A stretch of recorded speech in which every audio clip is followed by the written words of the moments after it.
లోకేషు కించన నానవాప్తమవాప్తవ్యం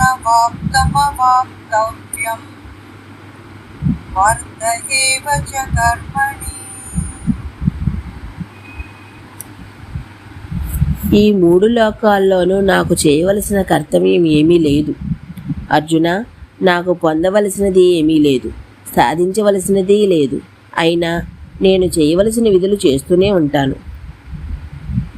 మనమందరము ఎందుకు పని చేస్తున్నామంటే మనకు ఏదో ప్రతిఫలం కావాలి కాబట్టి. మనమందరము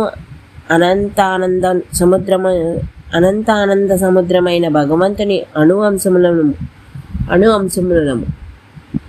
కాబట్టి మనమందరము ఆనందాన్ని వెతుక్కుంటాము. మనకు ఆ పరిపూర్ణ నిష్కలమైన ఆనందం ఇంకా లభించలేదు కాబట్టి మనకు అసంపూర్ణితంగా ఉంటాం. కాబట్టి మనం చేసే ప్రతి పని ఆనందం కోసమే. కానీ ఆనందం అనేది భగవంతుని శక్తులలో ఒకటి. ఆయనకు మాత్రమే అది అనంతమైన పరిమాణంలో ఉంటుంది. అయినా తనకు తానే సమగ్రమైన పరిపూర్ణుడు మరియు ఆయనకు బాహ్యమైనది ఏమీ అవసరం లేదు. అందుకే ఆయన్ను ఆత్మారాముడు అంటారు. అలాంటి మహోన్నత వ్యక్తిత్వం కర్మలు చేస్తే దానికి ఒక కారణం ఉండవచ్చు. అవి తన కోసం కాదు, ఇతరుల సంక్షేమం కోసమే. ఈ విధంగా తన సహకార స్వరూపం శ్రీకృష్ణుడిగా ఈ విశ్వంలో ఆయన చేయవలసిన కర్తవ్యం ఏమీ లేకపోయినా లోకహితార్థం పనిచేస్తున్నానని శ్రీకృష్ణుడు అర్జునుడికి చెప్తున్నాడు. ఆయన కర్మలు చేసినప్పుడు కలిగే లోకహితం ఇక తదుపరి వివరిస్తాడు. ఇక్కడితో ఈరోజు ఆపుతున్నాను. మిగతాది రేపు చెప్తాను. అంతవరకు ధన్యవాదాలు.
జ్ఞానంచే ప్రకాశితమైన అంతర్గత మహోన్నత వ్యక్తి లేకుండా ప్రాపంచిక విధులు త్యజించిన వాడు నరకానికి దగ్గర మార్గంలో ప్రయాణించినట్టు.